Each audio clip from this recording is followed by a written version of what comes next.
વાઘેશ ગઢિયા અને મિત્રો આજે અમે પહોંચી ચૂક્યા છીએ બનાસકાંઠા જિલ્લાના દોતા તાલુકાના શેબલિયા મુકામે। મિત્રો શેબલિયા મુકામે આજે અમે તમને બતાવીશું 300 વર્ષ જૂનું અહીંયા ગોગા મહારાજનું સ્થાનક છે। એ સ્થાનક અને ત્યાં જે નવીન મંદિર બનાવવામાં આવી છે મંદિર બતાવીશું અને ગોગાજીના દર્શન કરાવીશું। મિત્રો અહીંયા એક 300 વર્ષ જૂની બોરડી પણ છે, તો બોરડીનો નજારો પણ તમને બતાવીશું। સામે તમે જોઈ રહ્યા છો એ ગોગા મહારાજના મંદિરે જવાનો રસ્તો છે। મિત્રો અહીંયા બહુ જ જોરદાર અને સરસ જગ્યા છે। સામે તમે જોઈ રહ્યા છો ગોગા મહારાજના રસ્તા ઉપર ગોગા મંદિરે જવાનું બોર્ડ મારેલું છે। અહીંયા સામે તમે જોઈ રહ્યા છો બોરડીવાળા ગોગા મહારાજ એવું બોર્ડ મારેલું છે। મિત્રો હવે આપણે મંદિર તરફ પ્રયાણ કરીશું।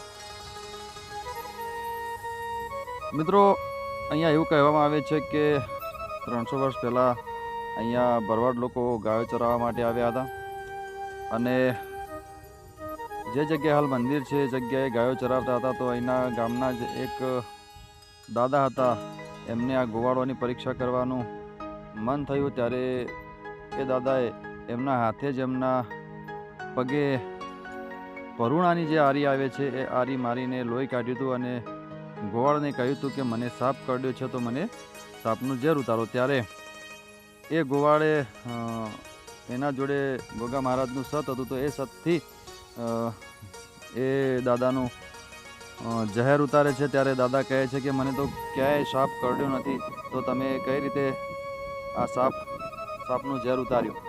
તો ગોવાળ એવો જવાબ આપે છે કે તમે જે પરુણો તમારા પગ ઉપર માર્યો છે એ પરુણો ફાડીને એટલે કે ચીરીને જુઓ। તો એ દાદાએ પરુણો ફાડે છે તો એના અંદરથી સાપ નીકળે છે। ત્યારે એ દાદા માની જાય છે કે ના ભાઈ, તમારામાં અને તમારા ગોગાજીમાં સત છે। મિત્રો ત્યારથી અહીંયા આ જગ્યા ઉપર ગોગાજીનું સ્થાનક છે અને ગોગાજી અહીંયા 300 વર્ષથી પૂજાય છે।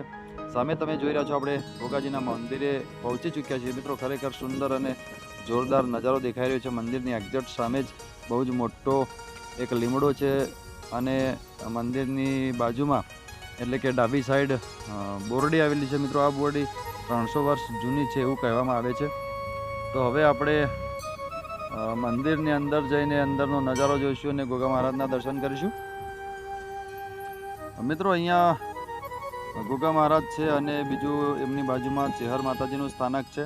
મિત્રો બે મૂર્તિઓની સ્થાપના અંદર કરેલી છે, તો આપણે બે દેવના દર્શન કરીશું। સામે તમે જોઈ રહ્યા છો બહુ જ મસ્ત બંને મૂર્તિઓ દેખાઈ રહી છે। ખરેખર સુંદર નજારો છે। મિત્રો સામે તમે જોઈ રહ્યા છો કેટલી સુંદર મૂર્તિઓ દેખાઈ રહી છે।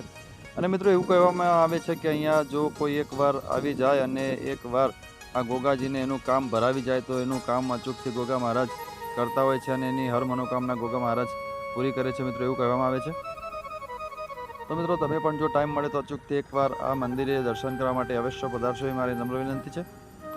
ખરેખર જોરદાર અને નયનરમ્ય આ દ્રશ્ય અને આ નજારો છે। મિત્રો ખૂબ મજા આવી એવી આ જગ્યા છે। ગામ લોકો દ્વારા સુંદર મંદિર બનાવવામાં આવ્યું છે। મિત્રો અહીંયા આરામ કરવા માટે અને બેસવા માટે સુંદર પતરાવાળો શેડ પણ બનાવવામાં આવે છે। અને આ બોરડી સામે તમે જે જોઈ રહ્યા છો એ ખૂબ જ જૂની એટલે કે 300 વર્ષ જૂની આ બોરડી છે મિત્રો, એવું ગામ લોકોનું કહેવું છે। મિત્રો અહીંયા બહુ જ સુંદર જગ્યા અને સુંદર નજારો સામે તમે જોઈ રહ્યા છો। ખરેખર મજા આવે એવી આ જગ્યા છે। તો અચૂકથી એકવાર આ જગ્યાએ દર્શન કરવા માટે પધારશો એ મારી નમ્ર વિનંતી છે। મિત્રો આવા સુંદર અને સરસ વિડીયો અમે અમારી ચેનલમાં તમને બતાવતા રહીશું, તો અમારી ચેનલને લાઇક, શેર અને સબસ્ક્રાઈબ કરજો। અને આ વિડીયો અમારી FB આઈડીમાં એટલે કે ફેસબુક આઈડીમાં વાઘેશ ગઢિયા આઈડીમાં આવશે, તો અમારી FB આઈડીને પણ ફોલો કરશો એ મારી નમ્ર વિનંતી। તો મિત્રો આવા જ વિડીયોમાં તમને ફરીથી મળીશું અને નવા નવા વિડીયો બતાવતા રહીશું, તો અમને સપોર્ટ કરજો એ મારી નમ્ર વિનંતી। ફરીથી આવા જ વિડીયોમાં મળશું, ત્યાં સુધી તમારા પરમ મિત્ર વાઘેશ ગઢિયાને રજા આપશો। આવજો બધા. જય માતાજી, જય ગોગા મહારાજ, જય ચેહરમાં.